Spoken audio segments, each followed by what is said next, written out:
¿Te has preguntado de dónde surge la microbiología? Pues en este video hablaremos de su historia. Primero, ¿qué es? Según su etimología, es el estudio de la vida pequeña, es decir, la ciencia que se encarga del estudio de los microorganismos. Según el esquema de Collier, se puede dividir la microbiología en 4 fases o periodos: especulativo, primeros microscopistas, cultivo de microorganismos y del siglo XX al siglo XXI. Previo al descubrimiento del microscopio, en la antigüedad griega y romana ya se hablaba de gérmenes invisibles que transmiten enfermedades contagiosas. Lucrecio los hacía llamar semillas de enfermedad, y en el Renacimiento Girolamo decía que las enfermedades contagiosas se deben a gérmenes vivos que se esparcen de un individuo a otro. Primeros microscopistas. Aunque se dice que Galileo hizo algunas observaciones, no tuvieron ninguna repercusión, por lo que la primera referencia segura sobre el microscopio se debe al inglés Cornelius Drebbel, quien tenía en su taller un instrumento magnificador que recibió el nombre de microscopium en 1625. A quien se le atribuye el descubrimiento de microorganismos es al holandés Antonius van Leeuwenhoek, quien denominó animalculos a pequeñas criaturas que descubrió en una gota de agua estancada, por lo que lo conocen el padre de la microbiología.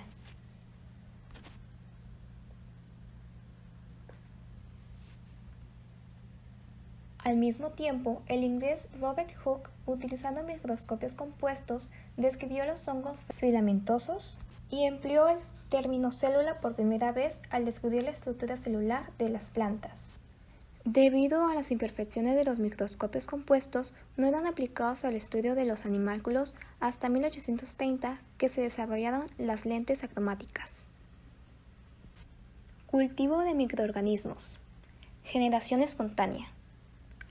Aristóteles, junto a las opiniones de Galeno, Plinio y Lucrecio, apoyaban la idea de que algunos seres vivos podrían originarse a partir de materia inanimada o bien a partir del aire o de materiales en putrefacción.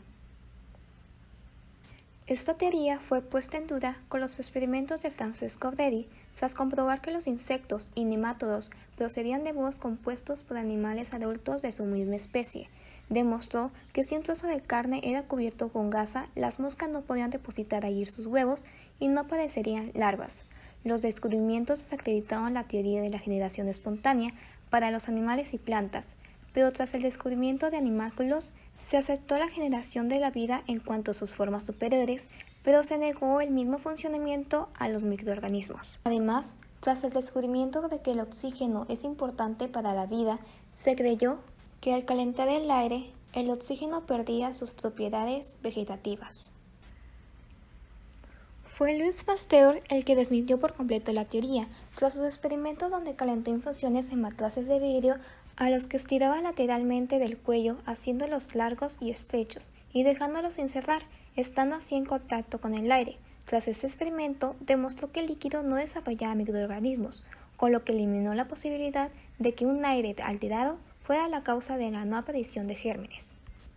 Para culminar, en 1877, John Tyndall aplicó su sistema de esterilización por calentamiento discontinuo, que evidenció la existencia de formas microbianas de reposo muy resistentes al calor.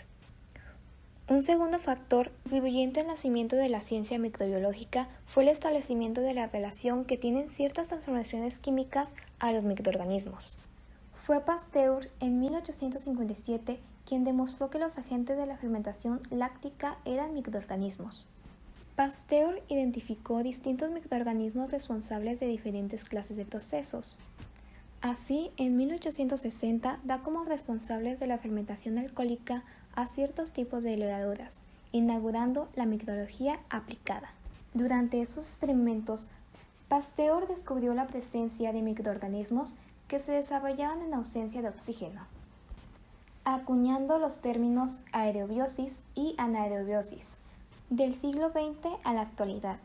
En esta etapa, los microorganismos se estudiaron con toda su complejidad fisiológica, bioquímica, genética, ecológica, entre otros, además del extraordinario crecimiento de la microbiología y el surgimiento de disciplinas microbiológicas especializadas, como virología, inmunología, entre otros. En 1885 se señaló que los microorganismos del suelo podían incorporar nitrógeno molecular directamente del aire. Fue Winogradsky el primero en aislar una bacteria capaz de fijar nitrógeno atmosférico y en explicar el ciclo del nitrógeno en la naturaleza.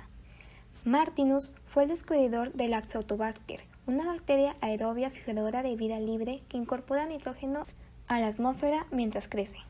Joseph Lister, un seguidor de los trabajos de Pasteur, creía que las infecciones postquirúrgicas se debían a gérmenes presentes en el aire.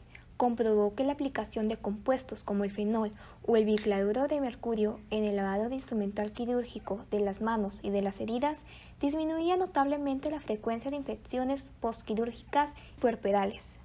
En 1929, Fleming logró atribuir a una sustancia química concreta la acción inhibidora sobre bacterias producidas por el hongo Penicillium notatum, de ahí su nombre, la penicilina.